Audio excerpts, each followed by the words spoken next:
नमस्ते। आप सभी का स्वागत है आज के इस कार्यक्रम में और आप सभी से अनुरोध है तो कृपया चैनल को सब्सक्राइब करें। सब्सक्राइब बटन दबा के बिल्कुल निश्चित रूप से ध्यान रहे और वीडियो को लाइक भी करें। हमारे साथ आज जुड़ गए हैं बाबा रामदास जी सीधे जालंधर से और वीरेंद्र नाथ भट्ट जी लखनऊ से। अब सीधे चूंकि अब इस समय सेक्युलरिज्म की आहुति दी जा रही है पंजाब सरकार द्वारा, सेक्युलरिज्म के यज्ञ में बड़ी आहुति दी गई है और जाके पूरी की पूरी कैबिनेट अकाल तख्त के सामने नतमस्तक हुई है। तो साहब मैं बाबा जी से पूछना चाहूँगा कि साहब ये एक किस प्रकार का धर्मनिरपेक्ष पंथ निरपेक्ष राज्य है पंजाब, जहाँ एक धार्मिक संस्था के आगे जो हमारी राजनीतिक संस्था है वो सर नवा रही है। संविधान तो ऐसा नहीं कहता। तो ये राजनीति है कि धर्मनीति है कि दुर्नीति है? सर ऐसा है कि वो जो राजनीतिक संस्था है ना, वो तो इस सर्वोच्च धार्मिक संस्था के सामने लेटने के लिए पहले तैयार बैठी है। वो तो इशारा चाहिए उनको। खैर उन्होंने बुलाया, ये हाजिर हो गए। उन्होंने अच्छा, मजे की बात है कि भाई एक विधानसभा में सर्वसम्मति से एक कानून पास हुआ, उस कानून से आपको कुछ दिक्कतें हैं, आप उसमें कुछ अमेंडमेंट्स चाहते हैं, आपको उसकी लैंग्वेज पसंद नहीं है, शब्दावली पसंद नहीं है, पर आपने फिर सिर्फ सिखों को ही क्यों बुलाया? उस कानून की जद में तो पूरा पंजाब आएगा ना, या पूरा देश आएगा।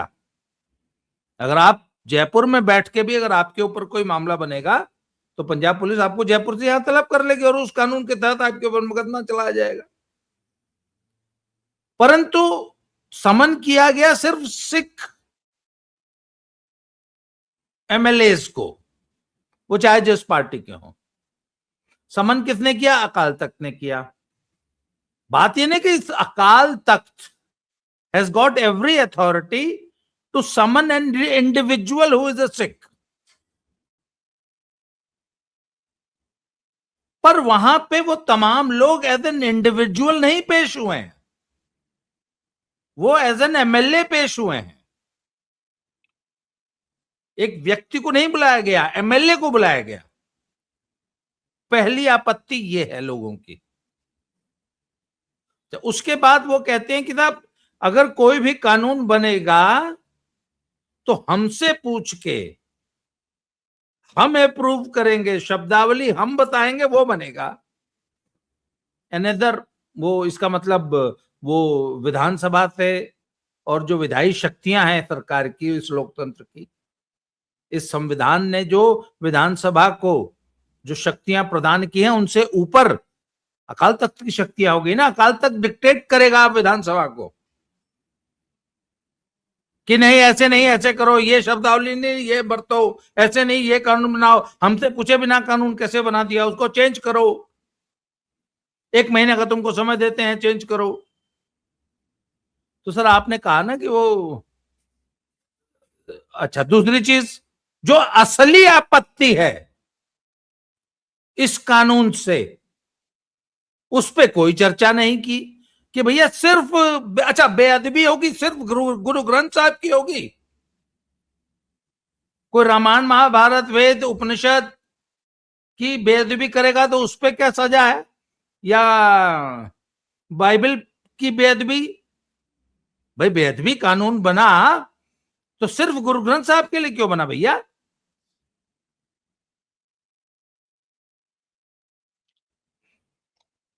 सर इस पे कोई चर्चा ही नहीं हो रही।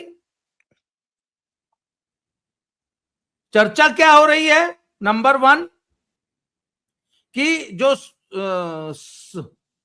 सिख इतिहास सम्मत शब्द है वो बीड़ है। आपने गुरु ग्रंथ साहब का स्वरूप शब्द क्यों लिख दिया? बीड़ लिखो। ये आपत्ति। क्या मतलब?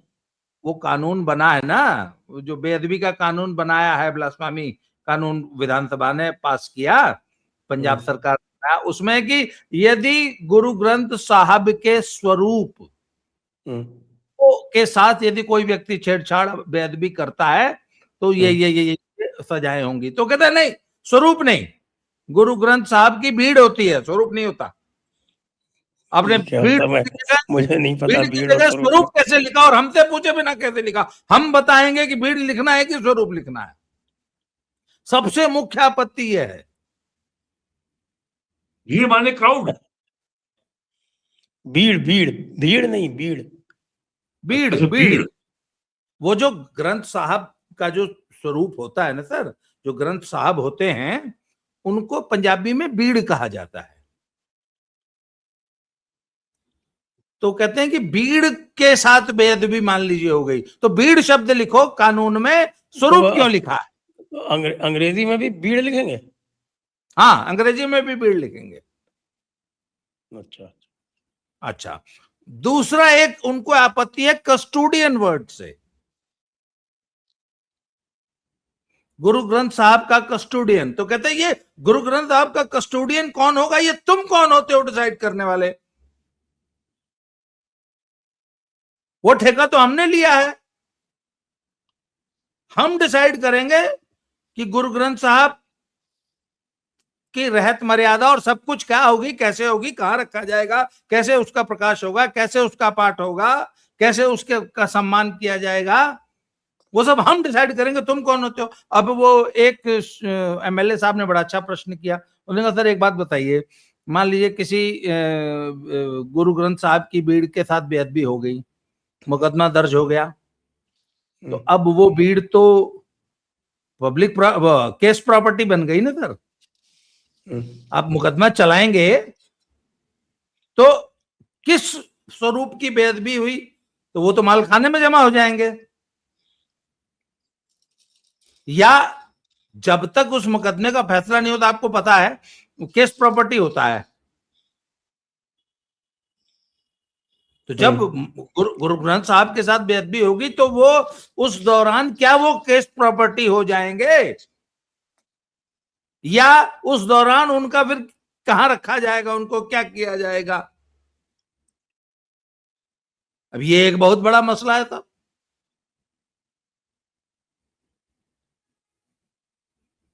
अच्छा, तो सर ऐसे ऐसे तो ऑब्जेक्शन है इनके, उनका ये ऑब्जेक्शन कतई नहीं है कि भैया इसको थोड़ा सा लॉजिकल बनाओ यार। अच्छा सर, मेरा एक प्रश्न है, मान लीजिए आप संजय दीक्षित हैं, आप जयपुर डायलॉग्स के आप सर्वे सर्वा हैं, आप you are the main figure of, पर संजय दीक्षित एक ही हो सकता है ना, वो जयपुर में विराजमान है, अपने ऑफिस में स्थापित है। अब ऐसा भी हो जाए एक चूरू में भी बैठे, एक टोंक में भी बैठे, एक जयपुर में भी बैठे, फिर एक यहाँ हमारे जालंधर में भी संजय दीक्षित को बैठा दो और करीब 1.5 लाख संजय दीक्षित बैठाते हैं, कैसे काम चलेगा सर? या तो आप गुरु ग्रंथ साहब की सिर्फ एक जो मुख्य भीड़ है उसको मान लीजिए, बाकी सब कॉपीज हैं जी उसकी। लॉजिकल तो ये बात होनी चाहिए कि नहीं होनी चाहिए, पर नहीं, यहां तो जितनी कॉपीज प्रिंट हुई हैं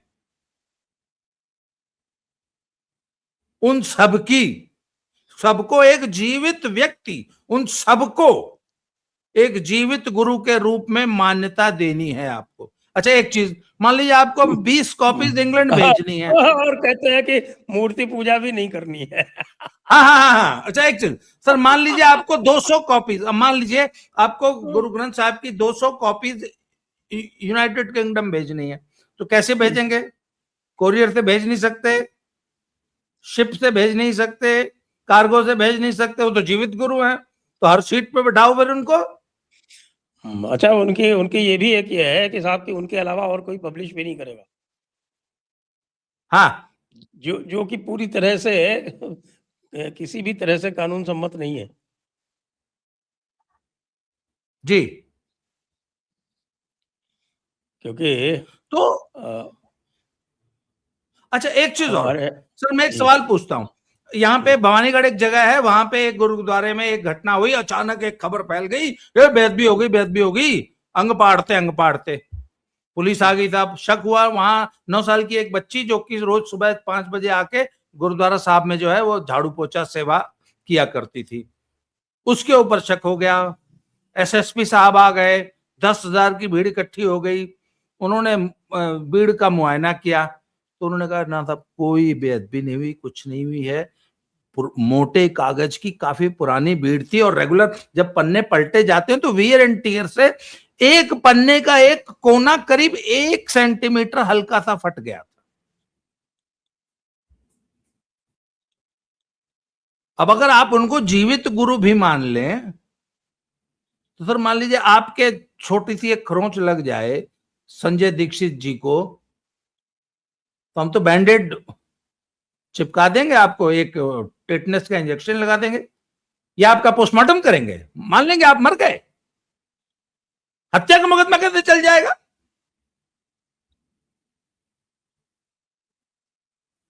अच्छा, आप एक चीज बताइए और ना। भी चल रही है, एक चीज और भी चल रही है, ये जो है हाँ। ये जो निहंग है, ये इधर आपके उत्तराखंड में उत्पात मचाते घूम रहे हैं, इसके पीछे क्या हाँ। राजनीति है? सर ये तो बहुत बड़ा विषय है, इसमें तो 40 मिनट का चलिए एक पूरा चलिए, प्रोग्राम। पहले एक बार ले लेते हैं वीरेंद्र जी को, फिर इस पे चलते हैं। हाँ। वीरेंद्र जी, उत्तर प्रदेश में दूसरी बेअदबी चल रही है और रामलला के कि यहाँ जो कार्यक्रम हो रहे हैं उसमें हमने सुना कि साहब की वो लोग कह रहे हैं कि साहब की लोग चंपत राय जी की बेअदबी क्यों कर रहे हैं? आप मुझे बताइए कि साहब लोग जो है वो चंपत राय जी की बेअदबी क्यों कर रहे हैं? चंपत राय जी तो कहते हैं कि महान त्यागी, महान वीतरागी व्यक्ति हैं, तो उनकी बेअदबी क्यों की जा रही है? तो अगर वो त्यागी और इतने वीतरागी व्यक्ति हैं, तो जब नवंबर 19 में सुप्रीम कोर्ट का फैसला आया और 2020 में सुप्रीम कोर्ट के निर्देश के अनुसार ट्रस्ट का निर्माण हुआ और वो उसके महामंत्री बने, तो वो ट्रस्ट कैसे चलेगा, मंदिर का प्रबंधन कैसे होगा, वहां पे लाखों तीर्थयात्री श्रद्धालु रोज आएंगे, वो सारी व्यवस्था कैसे होगी, इतना दान पुण्य आएगा, वो कैसे रखा जाएगा? तो जो एक इंस्टीट्यूशनल आर्किटेक्चर, एक इंस्टीट्यूशनल फ्रेमवर्क आज 4 साल में क्यों नहीं बनाया गया? पहला जवाब ये। 1 महीना हो गया, किसी भी विद्वान ने ये बात नहीं बताई, किसी ने संघ के लोगों से ये नहीं पूछा कि एक संस्थागत व्यवस्था आपने क्यों नहीं बनाई? उदयपुर का बहुत मशहूर मंदिर है नाथ द्वारा, उसके जी। सारे जो है ट्रस्टी बॉम्बे में रहते हैं और ये मान्यता है कि जब जब औरंगजेब ने, मुगलों ने हमला किया मथुरा पे, तो वहां के पुजारी उसकी मूर्ति को उदयपुर ले गए और जो जो जो मूल विग्रह है भगवान कृष्ण का, वो आज वहां सुरक्षित है।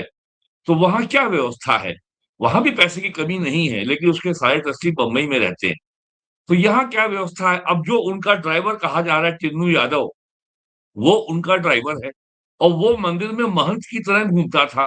सारे वीवीआईपी जो आते थे उनके दर्शन की व्यवस्था वो कराता था मैं एक और बात बता वो दूं अपने आपको आप में सुपर पावर था। नाथ द्वारा मंदिर के बारे में, एक मिनट, क्योंकि आपने नाथ हाँ, द्वारा हाँ, मंदिर का कहा, कि नाथ द्वारा मंदिर का जो ट्रस्ट है वो एक हाँ।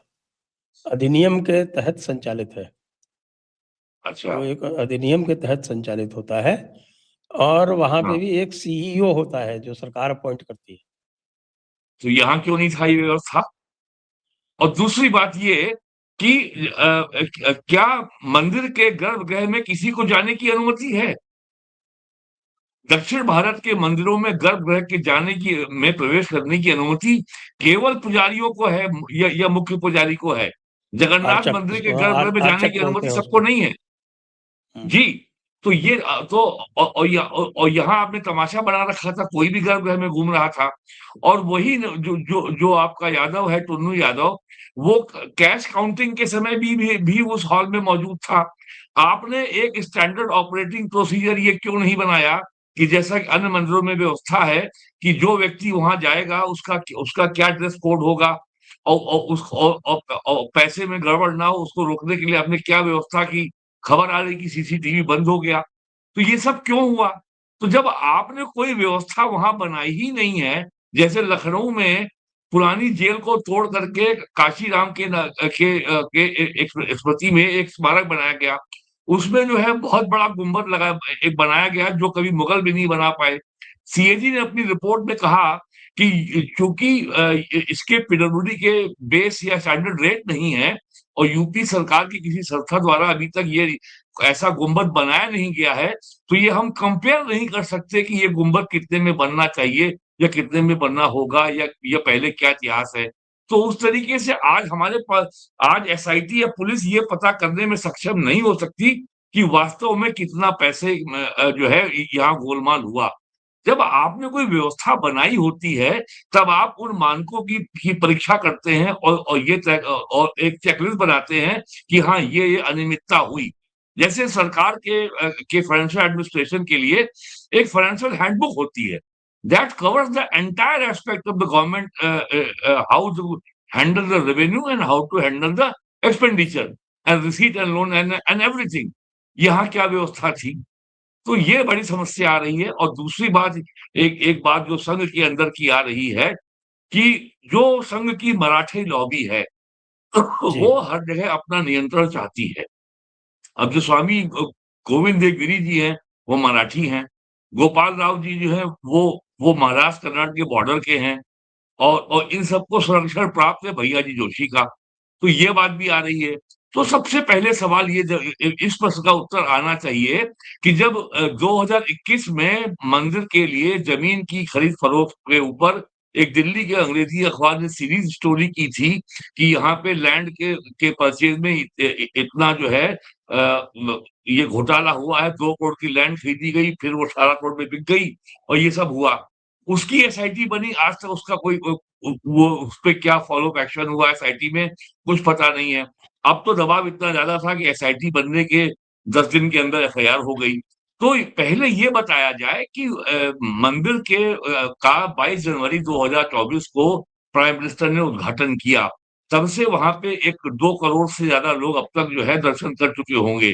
तो वहां पर क्या स्टैंडर्ड ऑपरेटिंग प्रोसीजर था?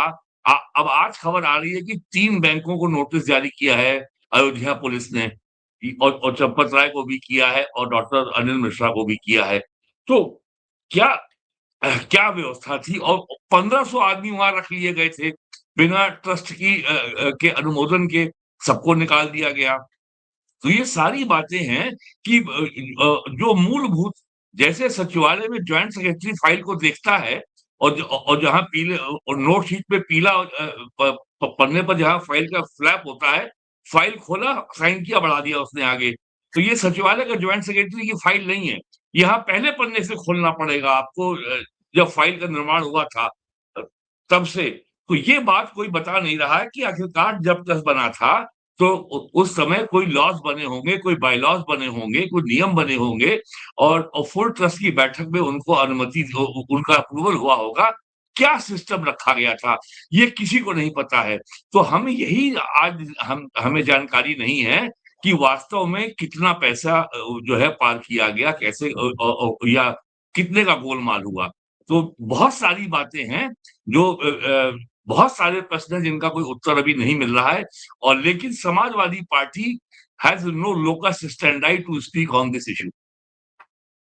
तो समाजवादी पार्टी है, आप उसको समाजवादी कैसे कह रहे हैं? हाँ, नहीं, इसका नाम आपने शायद दिया यादव समाज पार्टी, इसको ये कहना भी यादव गलत है। समाज पार्टी, ये जो है समाजवादी नहीं है, यादव समाज पार्टी हाँ, है, यादव समाज पार्टी है। तो ये नहीं जो तो है वो बहुत सारे प्रश्नों का मैं उत्तर आना बाकी है। कल योगी जी ने उनको ये कह दिया ना कि भाई तुमको अगर इतना ही प्यार है और तुम कहते हो कि हम बहुत अच्छा हम बनाएंगे, पता नहीं क्या बना देंगे अयोध्या को, तो आज तक अयोध्या आए क्यों नहीं हो, नंबर हाँ 1। हाँ और दूसरी बात यह है कि कुछ कृष्ण जन्मभूमि के लिए कर डालो, तो उसका तो उन्होंने उत्तर दिया नहीं। और मुझे नहीं लग रहा कि उनकी बातों में किसी प्रकार की गंभीरता या उनको कोई गंभीरता से ले भी रहा है।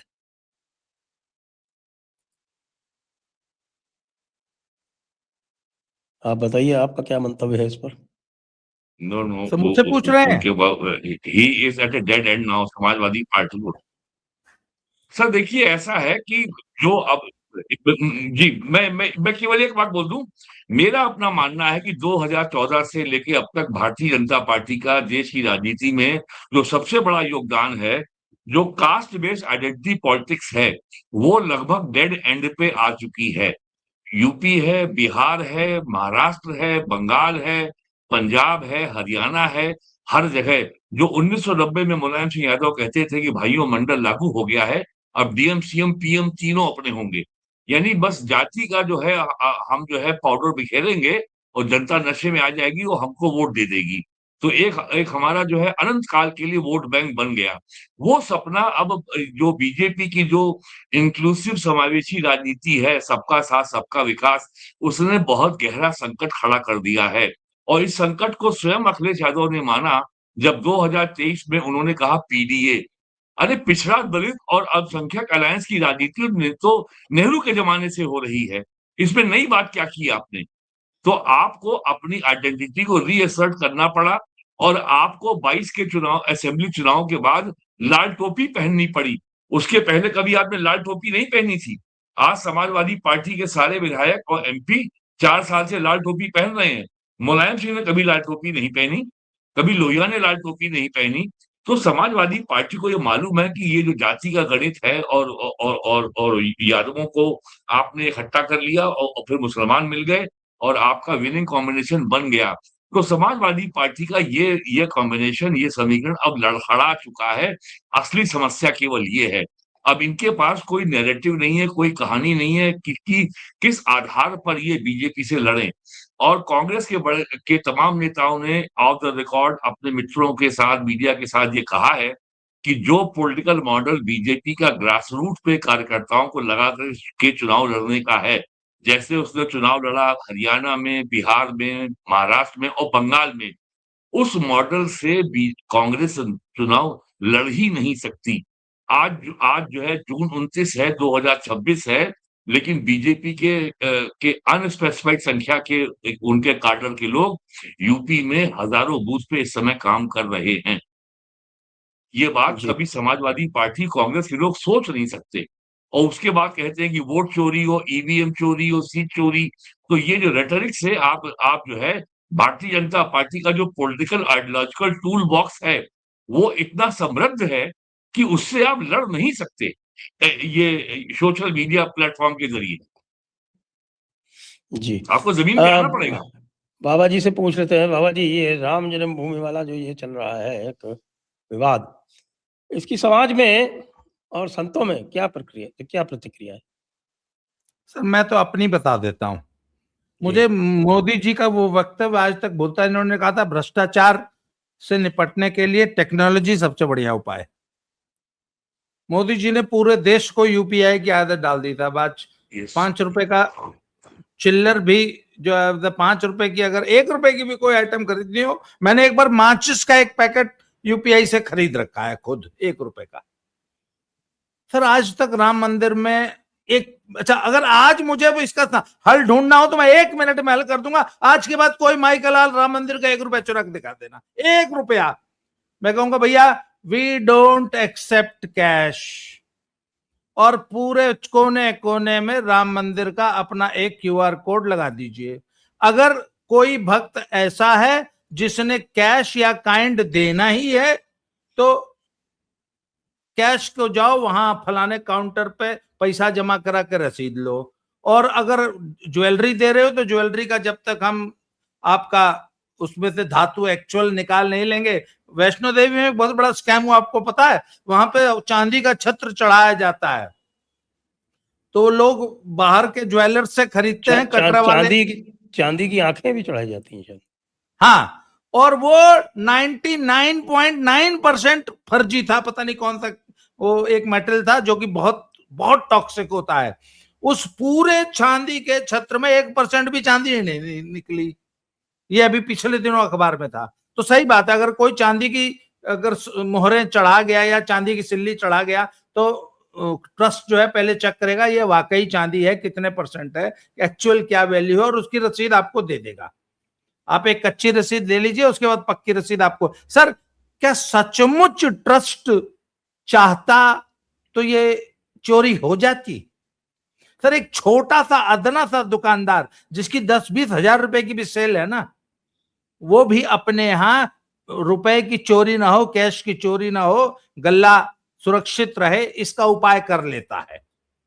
सर आज तक क्यों नहीं कर पाया ट्रस्ट, जबकि इस ट्रस्ट में तो बहुत बड़े बड़े धुरंधर पता नहीं कहां से नियुक्त होके आए थे, बड़े बड़े, अरे बाप रे बाप, इतने सीनियर आईएएस अफसर लोग थे उसके मालिकान, उनको ये पता नहीं था कि आईएएस अफसर तो वो तो खाली कंस्ट्रक्शन को देखने के लिए आए थे। अरे उसके बाद मान लीजिए जब ट्रस्ट बना तो कोई तो योग्यता देखी होगी, या लेकिन कोई मैं भी ये बुराऊ कह रहा का हूँ कुआरू कि डाल देंगे। ट्रस्ट में ex officio district magistrate Faizabad, अब अयोध्या, डिस्ट्रिक्ट हाँ, मजिस्ट्रेट अयोध्या तो सम्मिलित हैं। तो उन्होंने वो कैश तो काउंटिंग की क्या व्यवस्था बनाई थी? वो तो कम से कम बता सकते थे कि किस प्रकार से इसका उपयोग किया जाए। अच्छा सर, जब मैं गया था, मैं आपको ईमानदारी से बताऊं, जब जिस दिन मैं दर्शन करने गया था तब तक कोई दान पेटी वहां पे मुख्य गर्भगृह के अगल बगल कोई थी ही नहीं। सिर्फ एक काउंटर था, वो भी लगभग 300 मीटर दूर, जहां प्रसाद मिलता था वो वाला एक काउंटर था, और वहां पे आप पैसे जमा कराइए, आई मीन रसीद लीजिए, उसके बाद ही मैंने सुना 40 दान पेटियां रख दी गई। सर दान पेटी का पैसा कैसे गिना जाएगा, इसकी व्यवस्था क्यों नहीं बनाई ट्रस्ट ने? अच्छा, उसके बाद वो तमाम गुरु यादव और फलाने यादव, ढकाने यादव, फलाने लवकेश मिश्रा, हई मिश्रा, हऊ पांडे जब भर्ती हो रहे थे तो इनकी भर्ती की क्या प्रक्रिया थी, क्या क्राइटेरिया था, कौन वो डिसीजंस ले रहा था? चंपत राय जी का ड्राइवर इतना सर्वशक्तिमान कैसे हो गया उस ट्रस्ट में या उस मंदिर परिसर में? मैंने सुना सभी दान पेटियों की चाबी उसके पास रहती थी, जबकि एक बैंक के पास रहनी थी। अच्छा एक मिनट, लॉकर बैंक, एक अदना सा बैंक भी लॉकर ऑपरेट करना जानता है। दो तो चाबियां दान होती पेटी, हैं, दो चाबियां होती हैं, एक बैंक के पास हाँ, रहती है, एक व्यक्ति के पास रहती है, और दोनों के अलावा ऑपरेट नहीं हो सकता वो। ऑपरेट नहीं हो सकता। सर ये मतलब इतनी छोटी सी व्यवस्था कि भैया, और सर सीसीटीवी कैमरा बंद कर देना मजाक है क्या? इसका मतलब पूरी व्यवस्था जानबूझ के चोरी करने के लिए ही बनाई गई थी। नहीं सर, और एक सीसीटीवी बात पे बताइए ना, कंट्रोल तो अखिलेश यादव को ये, सर अखिलेश यादव चीफ को ये सिक्योरिटी ऑफिसर स्पेस का होना। किसने दिया? आज यस, अखिलेश यादव हमारे मुंह पे कालिक पोत रहा है, सनातन समाज के मुंह पर। ये जगह किसने दी अखिलेश यादव को? हम ही लोगों ने दी सर। वो सब तो मजा ले रहे हैं सर, वो मजा ले रहे हैं, उनको इस बात से कोई चिंता नहीं है सर। वो सिर्फ सनातन समाज के मुंह पे कालिक पोत के मजा ले रहे हैं। ये कालिक किसने पुतवाई, सवाल ये है जी। सर जब वहां जी, की सुरक्षा नेशनल सिक्योरिटी गार्ड के हवाले है, तो सीसीटीवी पे कंट्रोल किसका है? कि उसको ऑपरेट करने का कंट्रोल किसका है? सीसीटीवी को ऑन ऑफ करने का अधिकार क्या चीफ सिक्योरिटी ऑफिसर के अलावा किसी और को भी है क्या? और है तो कैसे है? सर यूपीडा के नोडल अफसर हैं सिक्योरिटी वाले, जो डीआईजी साहब राजेश पांडे जी रिटायर हुए, उनको नोडल अफसर सुरक्षा का बनाया गया है। राम मंदिर का कोई नोडल अफसर बनाया गया सुरक्षा का? सर राम मंदिर की सुरक्षा क्या यूपीडा की सुरक्षा से कम सेंसिटिव प्लेस है क्या राम मंदिर? आज की तारीख में आतंकवादी हमले का जितना बड़ा खतरा राम मंदिर पे है, उतना तो संसद पे नहीं है। तो राम मंदिर की सुरक्षा के लिए कौन है नोडल अफसर? किस रैंक का अफसर है वो? किस रैंक का रिटायर्ड आईपीएस अफसर है? सर बनाना चाहिए कि नहीं बनाना चाहिए? सुरक्षा का एक एक पूरा प्रोटोकॉल होना चाहिए, ऐसे होना चाहिए जैसे प्रधानमंत्री का होता है वो सुरक्षा प्रोटोकॉल। क्यों नहीं किया गया? ये जिम्मेवारी किसकी है? ट्रस्ट, अच्छा ट्रस्ट वहां करता क्या है, मुझे एक बात बताइए भाई। चंपत राय जी तो साबूदाने की खिचड़ी खाते हैं, मान लिया हमने। बाकी उनका ड्राइवर जो हीरे की भस्म खा रहा था, उसका हिसाब कौन देगा? अच्छा वीरेंद्र जी, आप तो लखनऊ में बैठे हैं और ये जो चर्चाएं चल रही हैं वो ये है कि भाई 5 तारीख को, यानी 5 जून को ये मामला जो था वो ट्रस्ट के सभी लोगों के संज्ञान में आ गया था और ये जो कौन है, ये शुक्ला शुक्ला कोई है जो, ये पकड़ा भी गया था।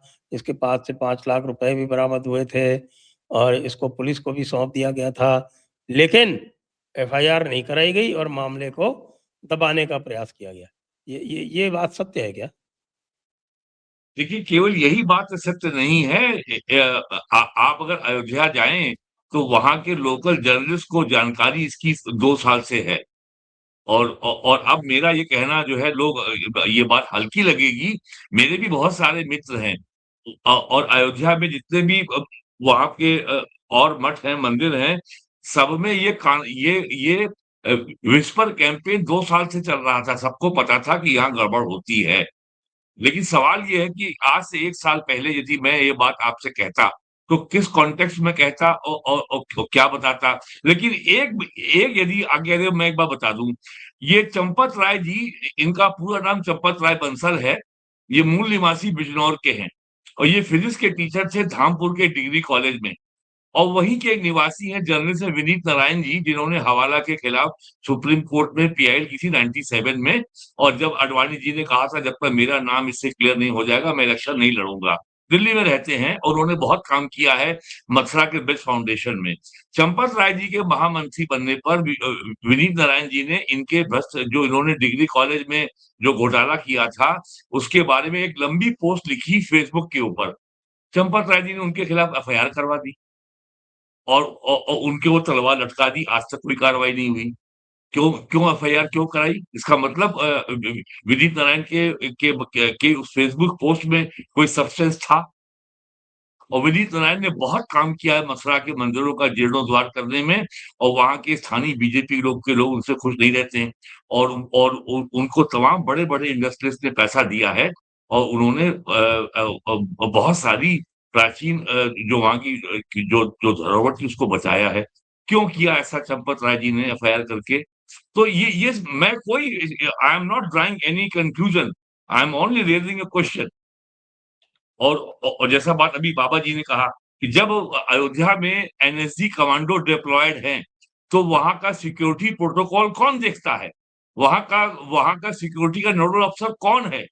और जो आदमी और जो भी सिक्योरिटी का नोडल अफसर या चीफ सिक्योरिटी अफसर होगा, सीसीटीवी के कैमरे के नेटवर्क पे उसका ही नियंत्रण होगा कि किसी अन्य के ट्रस्ट के पदाधिकारी का नहीं हो सकता। एयरपोर्ट पे अगर 1000 सीसीटीवी कैमरे लगे हैं तो उसका ऑपरेशन 10 लोगों के हाथ में नहीं होगा, केवल एक आदमी के हाथ में होगा कि सीसीटीवी जो वहां का चीफ सिक्योरिटी ऑफिसर होगा।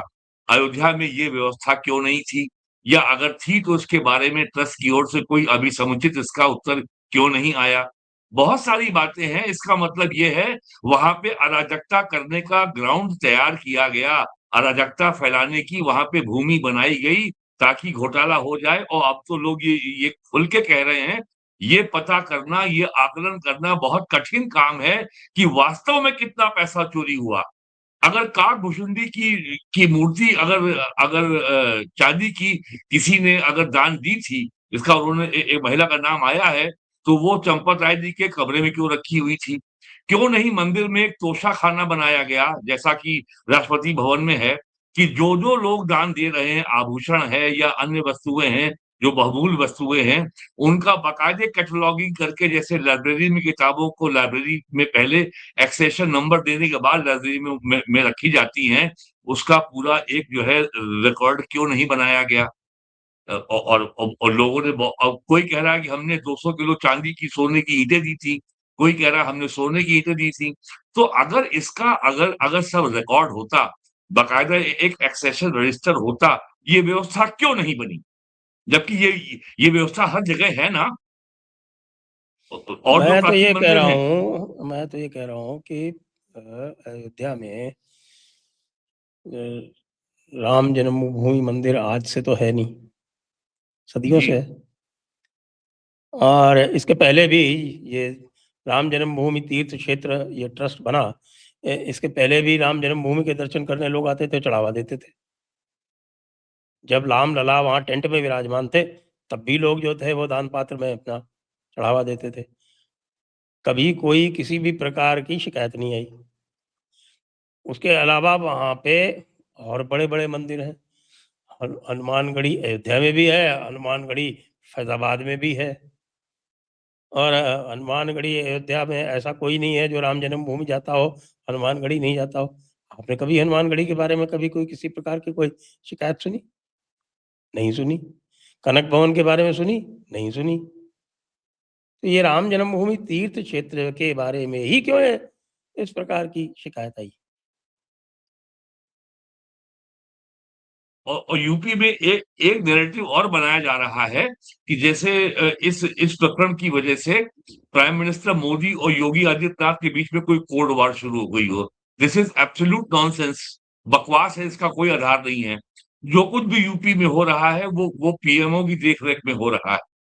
और यदि बीजेपी के सूत्रों को माने तो पीएमओ वहां से संघ परिवार को राम मंदिर के दायित्वों से मुक्त करना चाहता है कि अब ये लोग ना रहें, और खासकर मराठी बिल्कुल ना रहें। ये जो गोपाल राव और ये गोविंद गिरी हैं, ये संघ की ये समस्या है कि कोई भी संगठन इनका होगा उसमें मराठी एक जरूर होगा।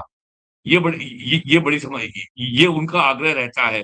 तो ऐसा कोई नहीं है, केवल जो है ये ये बीजेपी में वरिष्ठ लोगों की राय यही है कि ये संघ की वजह से बदनामी झेलनी पड़ रही है। और जितनी बातें मैंने या बाबा जी ने कही, इंस्टीट्यूशनल आर्किटेक्चर पिछले 3 सालों में क्यों नहीं बनाया गया? जब 2020 में ट्रस्ट बन गया था, और अभी तो खाली बात आ रही है चढ़ावे की। हजारों करोड़ रुपए तो मंदिर के निर्माण में भी खर्च हुआ है। उसकी ऑडिट रिपोर्ट कहाँ है? उस निर्माण समिति अध्यक्ष तो नृपेंद्र मिश्रा जी हैं। उसके बारे में भी बहुत सी बातें कानाफूसी के माध्यम से अयोध्या में 20, 21, 22, 23, 24 में कही जाती थी। क्या आपने देखी है कि कोई उसकी ऑडिट रिपोर्ट क्या है? उसमें तो ठेका लार्सन ट्यूब्रो को भी दिया गया था, और भी शायद टाटा की कंपनी को भी था, और बहुत सारी तकनीकी संस्थाएं उसमें इन्वॉल्व थी।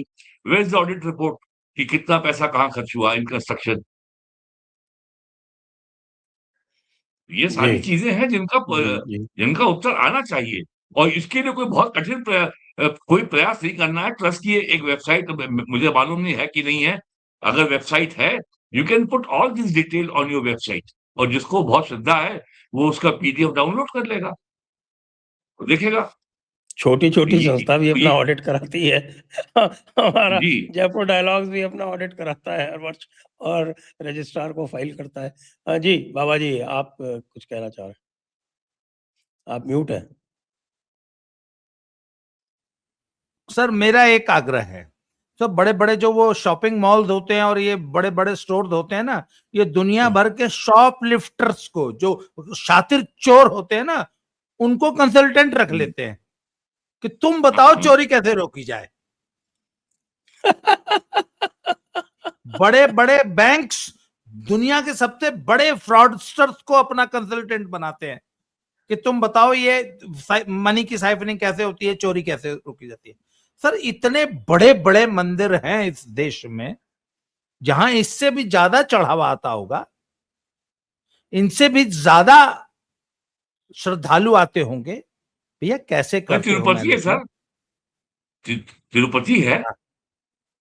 तिरुपति है, देखिए वैष्णो देवी में ये सिल्वर वाली बात ज़रूर आई, लेकिन उनके चढ़ावे में आज तक एक दिन का भी कभी भी कोई किसी प्रकार का कोई शिकायत नहीं तो आई। सर इसका मतलब ये हुआ, अच्छा सर आज तक का जो बैंकिंग सिस्टम डेवलप हुआ है वो किसी एक व्यक्ति या एक दिन में या एक संस्था से नहीं हुआ ना, पूरी बैंकिंग इंडस्ट्री ने मिलके इतना बड़ा एक सिस्टम, जैसे पूरे वर्ल्ड की रेलवे है वो अपनी सिक्योरिटी सेफ्टी का ध्यान रखती है।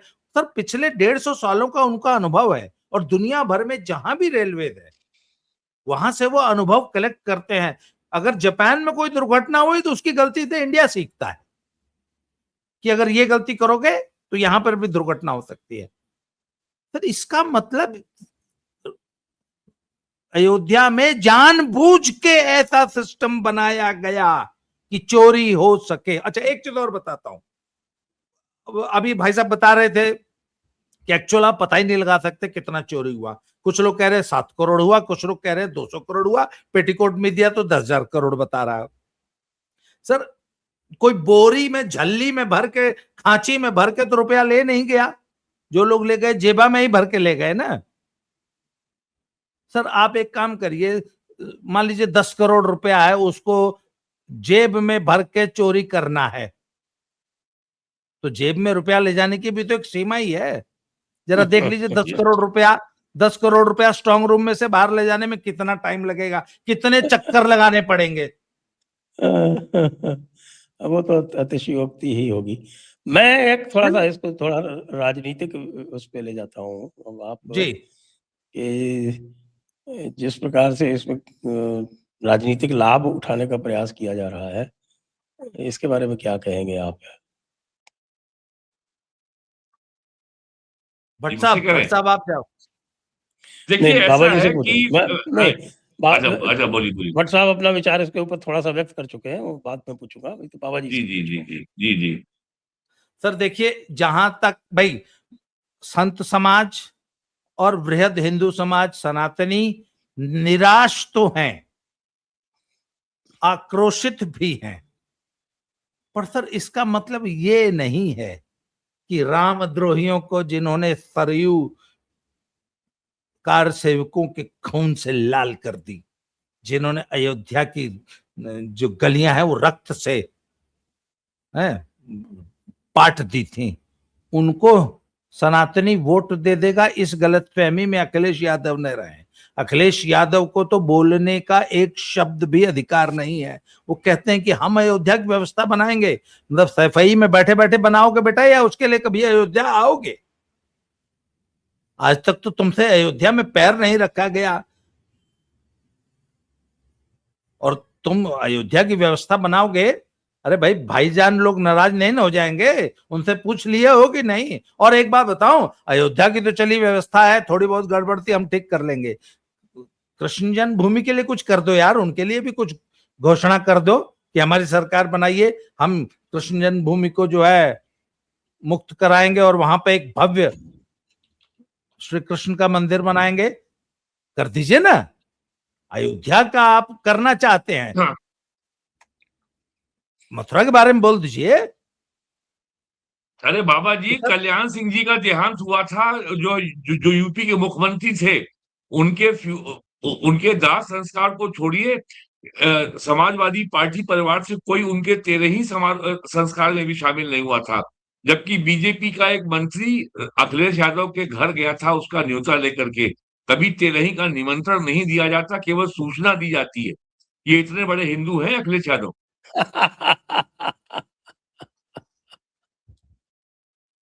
तो सर देखिए, मैंने कहा ना, संत समाज और सभी हिंदू दुखी हैं, परंतु यस। इसका कोई राजनीतिक एंगल नहीं है। और सर देखिए, बाबा जब तक है ना, तब तक वो डैमेज कंट्रोल कर लेंगे। सर, हम तो इतना जानते हैं कि अयोध्या के सबसे बड़े कस्टोडियन, अयोध्या के सबसे बड़े सेवक, अयोध्या जी के सबसे बड़े हनुमान, वो है बाबा। जब तक बाबा है, योगी जी जब तक हैं, सर तब तक कोई बाल बांका नहीं कर सकता। वो अखिलेश और यादव बार बार कह रहे हैं कि योगी जी वहां 100 बार गए तब भी कैसे हो गया। अब उनको ये हाँ, सामान्य जानकारी नहीं है कि अयोध्या का ट्रस्ट में यूपी गवर्नमेंट का कोई रोल नहीं है, कोई भूमिका नहीं है। वो पूरा पूरा केंद्रीय सरकार का बनाया हुआ ट्रस्ट है। और यूपी के मुख्यमंत्री का, यूपी गवर्नमेंट का रोल केवल अयोध्या के मंदिर की सुरक्षा को देखना है, और बाकी जो स्थानीय सुविधाएं जो जो लोकल बॉडी उपलब्ध कराती है वो देना है। और मंदिर के एडमिनिस्ट्रेशन में, ट्रस्ट के रनिंग में यूपी गवर्नमेंट का कोई रोल नहीं है, सिवाय इसके कि एक उसका एडिशनल चीफ सेक्रेटरी होम जो है उसका मेंबर है, और कमिश्नर भी मेंबर है, ये sorry district magistrate of Ayodhya. तो ये केवल पॉलिटिकल लाभ उठाने का प्रयास कर रहे हैं। मेरा ये कहना है कि सर, हमारी सभ्यता 1000 साल से में इतनी ज्यादा badly damage, fractured and mutilated है कि हमको ये भी याद नहीं कि हम अपने मंदिर का संचालन कैसे करते थे। So I give a benefit of doubt to those accused in the present scam. और ये जो है ये एक वेकअप कॉल है, और एंड आई एम श्योर कि इसके बाद thing will be in order, और जो जो कुछ भी वारंटेड है for the smooth and disciplined and clean functioning of the trust will now be done, क्योंकि ये सीधे सीधे पीएमओ के अधीन काम हो रहा है, पीएमओ इज वॉचिंग, तो अब कोई गड़बड़ बचेगी नहीं। और बहुत सारी बातें जो हैं इस जो जो 8 लोग पकड़े गए हैं इसके ट्रायल के दौरान के सेशन कोर्ट में सामने आएंगी। और मुझे तो ये भी लग रहा है कि चंपत राय और अनिल मिश्रा दोनों की गिरफ्तारी देर सवेर होगी। सर जी मैं आपको बताऊं, मेरा ये मानना है कि योगी जी को इसकी सीबीआई जांच करानी चाहिए। जब तक सर सीबीआई जांच नहीं होगी तब तक इस पूरे सीबीआई केस के का पर्दा। सीबीआई के बारे में जो है ना, वो सीबीआई में कौन जाते हैं आपको पता है? जो रिजेक्ट माल होता है ना, वो जाता है डेपुटेशन पे। बस इतना है और ये फैसला वहां भी पे। केंद्र सरकार करेगी। नहीं, एक मिनट मैं बता दूं जरा सीबीआई के बारे में, मैं तो बहुत नजदीक से देखा है ना सबको। तो सीबीआई की कोई इन्वेस्टिगेशन स्किल कोई बहुत सुपीरियर नहीं होती, बस उसमें इतना होता है कि उसमें जो लोकल राजनीतिक हस्तक्षेप होता है वो मिनिमम होता है, तो बिना राजनीतिक हस्तक्षेप के काम कर लेते हैं। तो योगी की पुलिस भी बिना राजनीतिक हस्तक्षेप के ही काम करेगी, वो कोई कम नहीं है, बल्कि जो क्वालिटी ऑफ ऑफिसर्स उसमें है वो शायद सुपीरियर मिलेगी आपको। अच्छा, एक अंत में एक बात है और ना, वो तो जी जी जी प्लीज। वो जो आरंभ में बात की थी हमने निहंगों की, तो उसको तो पूरी करते चले साहब। ये क्या हो रहा है, ये क्या प्लानिंग क्या है? सर प्लानिंग, एक बात बताऊं आपको, यूपी में यादव जी लोग अगर उत्पात करें, हरियाणा में जाट भाई, और पंजाब में निहंग, अगर ये 3 लोग सड़क पे उत्पात करते हैं तो हिंदू वोट और बीजेपी का वोट कंसोलिडेट होता है। ये एक सिंपल पॉलिटिकल फॉर्मूला मान लीजिए। तो निहंग जितना उत्पात करेगा, हिंदू उतना पोलराइज होगा बीजेपी के पक्ष में, पहला रूल। तो वो तो पंजाब में नहीं कर रहा, वो तो उत्तराखंड में करके जा रहा, क्या क्या कर रहा है? नहीं सर, वो बेशक वो उत्तराखंड में, सर सिर्फ उत्तराखंड में नहीं कर रहा, हिमाचल में भी कर रहा है, उत्तराखंड में भी कर रहा है। आपको मालूम है हिमाचल में तो बाकायदा खालसा टैक्स लगा दिया। हिमाचल की सरकार ने 100 रुपए का ग्रीन टैक्स, एंट्री टैक्स लगाया बाहर से आने वाली गाड़ियों पर। कि आप हिमाचल में एंट्री कर रहे हैं तो 100 रुपया। तो सरदार जी लोग ने इसको बोले ये गुंडा टैक्स है, और इसके बदले में हिमाचल की गाड़ियों से हम खालसा टैक्स वसूलेंगे, खालसा टैक्स। और कीरतपुर में, वहां जो पंजाब हिमाचल का बॉर्डर था, वहां पे उन्होंने बैरियर लगा दिया और गाड़ियों से वसूलने लग गए। सरकार ने लगाया या कि खालसा टैक्स निहंगों ने लगा दिया। अच्छा, मतलब और ये पश्चिम बंगाल मॉडल है जो टोलाबाजी का जिसको बोलते हैं। हाँ बिल्कुल, टोलाबाजी का। और पंजाब गवर्नमेंट और पंजाब की पुलिस लेट गई उनके सामने, बाबा जी बाबा जी बाबा जी करती रही, और वो उन्होंने जब तक चाहा तब तक वो टैक्स वसूला। उसके बाद सुनिए भाई, ये गए वहां, तलवारबाजी हुई, सारा केस हुआ, मारपीट हुई, केस हुआ, सब कुछ हुआ। इन्होंने एक जत्था लिया, बोला हम उत्तराखंड में चढ़ाई करने जा रहे हैं। तो सब अब वहां के उत्तराखंड के लोग तो नाराज होंगे ना, ये कौन सा तरीका। उन्होंने कहा कि ये जितने तलवार लेके आते हैं उत्तराखंड के अंदर, इनकी तलवारों के साथ प्रवेश बंद कीजिए, ये एक बड़ी जायज मांग है। उन्होंने बोला वाह जी, आप कैसे रोक सकते हैं, ये तो गुरु का दिता हुआ शस्त्र है। अरे भैया, गुरु ने शस्त्र दिया था, पर उत्तराखंडियों की बाजू हाथ पैर काटने के लिए थोड़ी ना बोला था भाई। गुरु ने शस्त्र धारण करने के लिए कहा था, उत्तराखंडियों पे चलाने के लिए नहीं कहा था। तो उत्तराखंडी बोलता है इनका प्रवेश बंद करो। अब उत्तराखंडी सरकार जो है वो निहंगों के सामने लेट गई। सर बात यह है कि इससे हिंदू नाराज होता है, और सिर्फ उत्तराखंड का हिंदू नाराज नहीं होता, पंजाब का भी, क्योंकि गुंडागर्दी को तो वो भी देख रहा है और पंजाब में ऐसी गुंडागर्दी रोज होती है। प्लस जो वहां बैठे हैं वो सब 99.9% हिंदू सिख गैंगस्टर्स हैं, जट सिख गैंगस्टर्स, जो कि अमेरिका में बैठ के पंजाब में वसूली। सर बिहार से भी ज्यादा बदतर हालत है। रोजाना 100-200 वसूली के कॉल्स आते हैं, आपको पता है, और 1 करोड़ से नीचे नहीं मांगते। 100-200 कॉल्स रोज।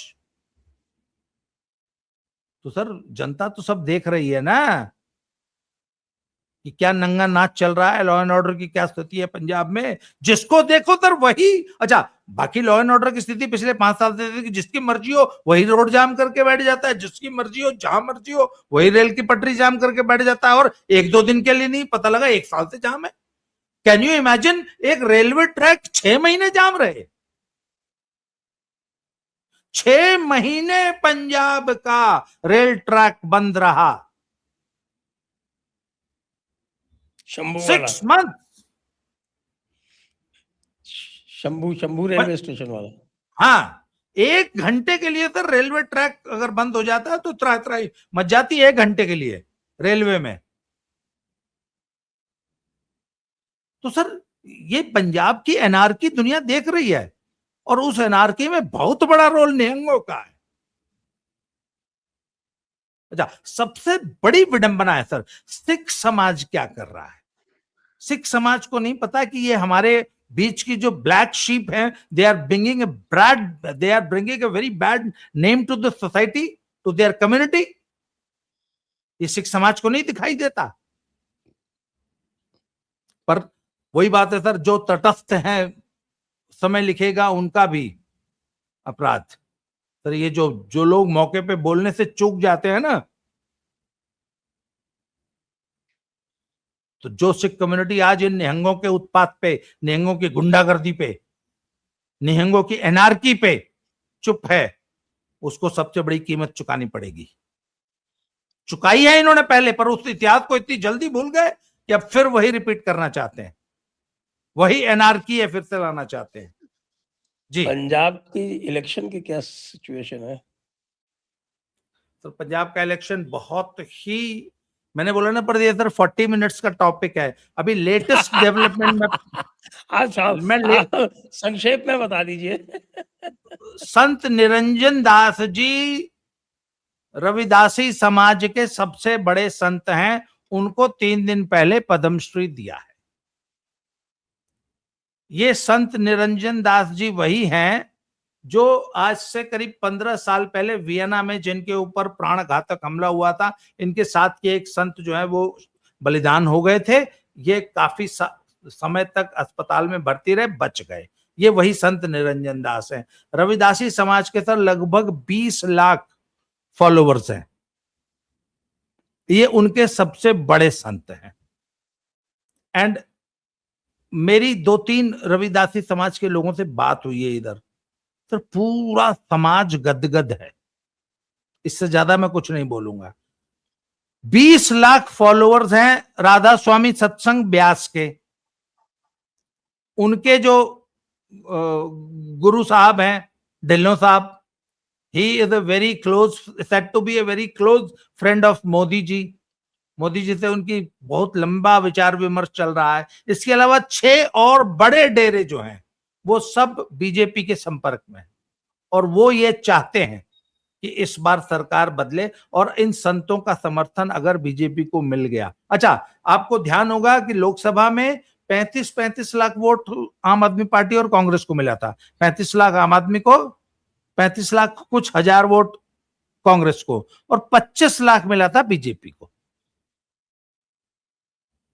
सर कांग्रेस का और आम आदमी पार्टी का सिर्फ 2-2, 3-3 लाख वोट कम हो जाए ना, और बीजेपी की तरफ शिफ्ट हो जाए, उतना तो सिर्फ हिंदू समाज कंसोलिडेट हो गया ना सर, जो कि बंगाल के बाद बहुत तेजी से हो रहा है।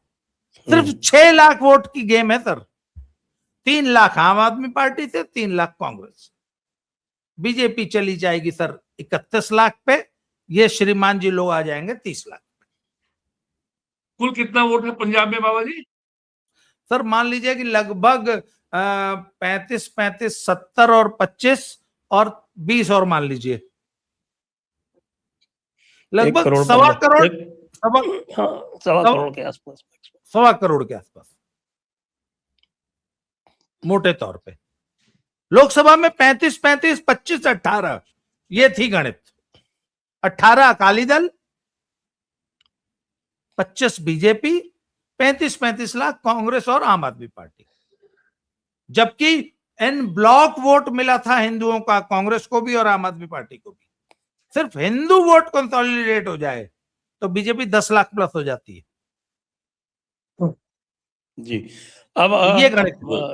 चलते चलते वीरेंद्र जी, उत्तर प्रदेश में माहौल हीटअप हो रहा है चुनाव का? देखिए, मैं तो केवल ये कह रहा हूं कि 2024 के चुनाव के बाद तो 2 साल तो इस नशे में बीत गया कि साहब हमको 37 सीटें लोकसभा की मिल गई हैं, और यदि ये माने कि एक लोकसभा सीट के अधीन 5 विधानसभा सेगमेंट होते हैं, तो हम तो 185 सीट जीते हुए बैठे हैं। और यूपी में असेंबली में मेजोरिटी होती है 204 पे, 403 में 202 चाहिए होता है। तो अब तक तो समाजवादी पार्टी में था कि अब तो बस केवल जो है राजभवन से केवल न्योता आना है, भाई आइए शपथ लीजिए। लेकिन बंगाल के चुनाव के बाद अब ये कहा जा रहा है कि 37 में केवल भैया 5 और जोड़ लो ताकि विधानसभा में लीडर अपोजिशन तो बनने काबिल रहो, यानी 42 सीटें जीत लो विधानसभा में, 5 और जोड़ लो 37 में। तो और यूपी विधानसभा में एलओपी बनने के लिए आपको 41 सीटें गलत कह रहे हैं चाहिए। साहब, 5 नहीं 4 ही काफी हैं, 41 पे ही मिल जाएगा। हाँ, 41 पे हो जाएगा, 41 भी हो जाएगा। तो समाजवादी पार्टी के पास जो है इस समय जो जोश का आधार था, और फिर आईपैक ने पैसा मार दिया हमारे अखिलेश जी का बहुत सारा। कलकत्ता गए भी थे लेकिन कुछ हुआ नहीं उससे। आईपैक ने काफी उससे बहुत नुकसान हो गया है उनका। तो कुल मिलाकर के ये जो केवल है 35 लाख ही का पेमेंट हुआ था, 35 लाख का या 35 करोड़ का, मैं श्योर नहीं हूँ। हाँ, तो मेरा मानना है कि बीजेपी को 35 करोड़ का। और इस बार फर्क ये है कि नहीं समाजवादी सर, पार्टी के 100 कुछ करोड़ का, 100 कुछ करोड़ का, अरे बाप रे बाप, तो भाई भारी नुकसान हो गया। 100 कुछ 2022 में समाजवादी पार्टी के साथ आरएलडी थी, पश्चिम उत्तर प्रदेश में राष्ट्रीय लोकदल था।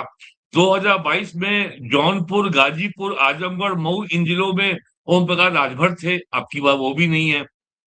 और जो सबसे नया डेवलपमेंट होने जा रहा है वो ये है कि बहुजन समाज पार्टी अब की बार दमखम से चुनाव लड़ने जा रही है। और बहुजन समाज पार्टी के पास वो कितनी भी कमजोर हो जाए, 13 से 15% वोट उसके पास है। तो बहुजन समाज पार्टी अगर कॉन्टेस्ट को ट्रायंगुलर बनाएगी तो समाजवादी पार्टी का बहुत नुकसान होगा। और बीच-बीच में खबरें हवा में खबर उछाली जाती है कि सपा का एआईएमआईएम से अलायंस हो रहा है। फिर बीच में कांग्रेस ने अपना जो है इंचार्ज बदल दिया, राजेंद्र गौतम को बना दिया। ये वही राजेंद्र गौतम है जो बहन जी से मिलने गए थे उनके आवास पे लखनऊ में, और उनको जो है घर के अंदर आने का भी अवसर नहीं दिया गया। तो अब कांग्रेस और सपा का अलायंस क्या वो जो क्या कमाल करेगा इसके बारे में कुछ टिप्पणी करने की जरूरत है नहीं। मेरा तो मानना है कि बीजेपी के सामने केवल एक ही चुनौती है कि जो गलती आपके अंदर जो कॉन्ट्रडिक्शंस थे, जो पावर स्ट्रगल था, जो टग ऑफ वॉर थी 24 के चुनाव में, वो नहीं होनी चाहिए, और टिकटों के बंटवारे में विवाद कम से कम होना चाहिए बस। और बीजेपी ने बहुत अच्छी शुरुआत की है, जो अभी कार्यकारिणी की जो घोषणा हुई है पदाधिकारियों की, उसमें पिछड़े वर्ग और अनुसूचित जाति से लोगों की संख्या 60% से ऊपर है। ये एक बहुत बड़ा वेलकम चेंज है बीजेपी में। जी, और यही तो अगर आइए बना आज रहता है असेंबली में तो भी ठीक रहेगा। जी, आज की चर्चा को अब यहीं पर विराम देते हैं। सभी दर्शकों को बहुत बहुत धन्यवाद, और बाबा रामदास जी को और वीरेंद्र नारायण जी को भी बहुत बहुत धन्यवाद। जय हिंद, जय भारत, वंदे मातरम। जय श्री राम, वंदे मातरम। जय श्री राम।